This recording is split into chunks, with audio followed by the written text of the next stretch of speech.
Saudara-saudari, selamat berjumpa. Pada kesempatan ini saya ingin mengajak Anda untuk merenungkan adorasi sebagai saat kita menyembah Tuhan Yesus yang menghendaki kita supaya hidup sebagai orang-orang yang merdeka. Renungan ini memang saya ambil dan saya sampaikan dalam rangka mensyukuri rahmat kemerdekaan Republik Indonesia tanggal 17 Agustus. Saat kita sebagai bangsa dan negara merdeka.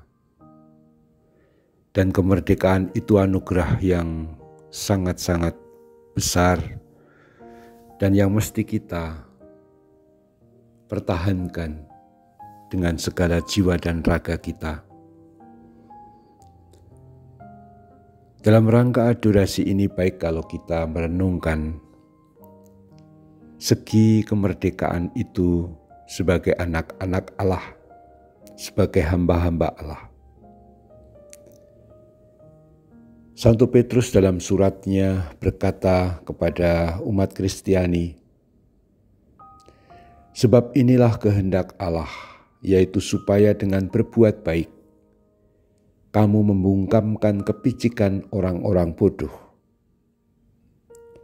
Hiduplah sebagai orang-orang merdeka, bukan seperti mereka yang menyalahgunakan kemerdekaan itu untuk menyelubungi kejahatan-kejahatan mereka, tetapi hiduplah sebagai hamba-hamba Allah.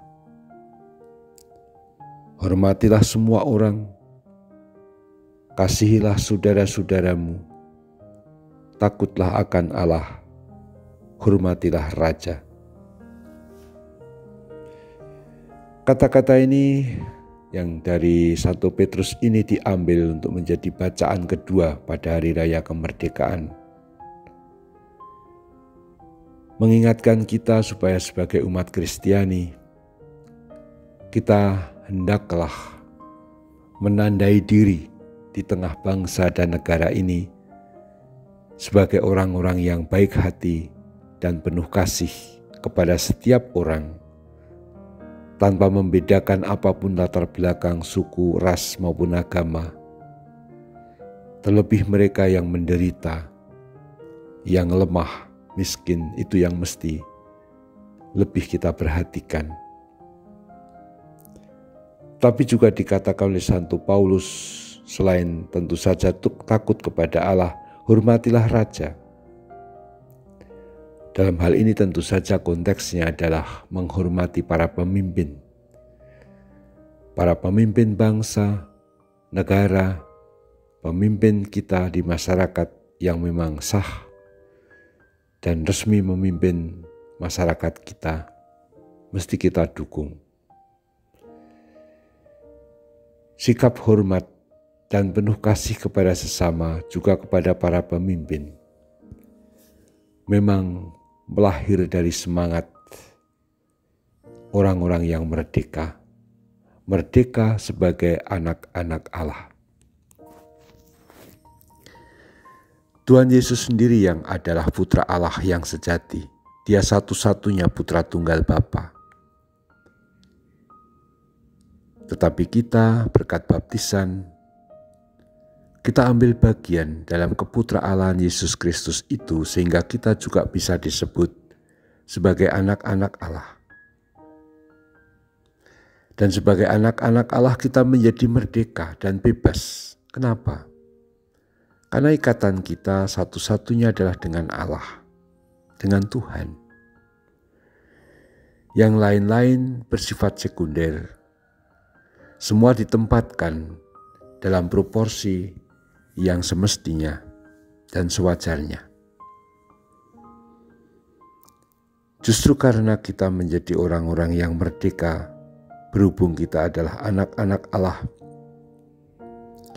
kita tidak mempunyai kesulitan apapun untuk ambil bagian dalam perjuangan bangsa Sebab Tuhan pun menghendaki agar kita hidup membumi, hidup mendarat, hidup dalam semangat kebersamaan,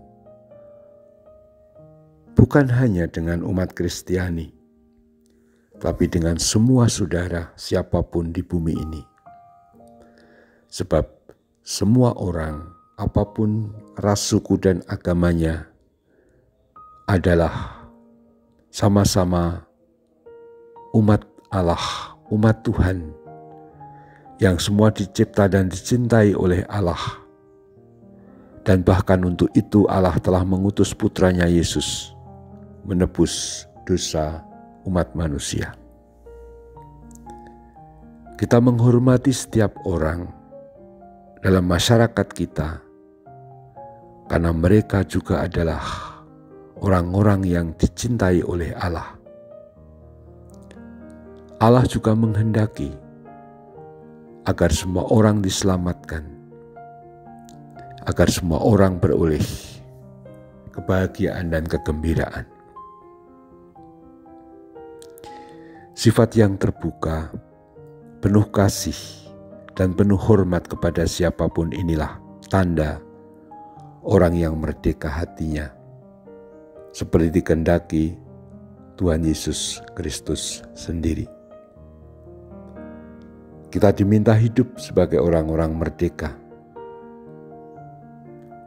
Kita tidak terikat dengan materi. Kalau kita punya materi, punya dana, punya uang yang bisa untuk sesama yang menderita atau berkekurangan, mengapa tidak? Karena semua pemberian Allah, dan itu pun mesti dibagikan kepada siapapun.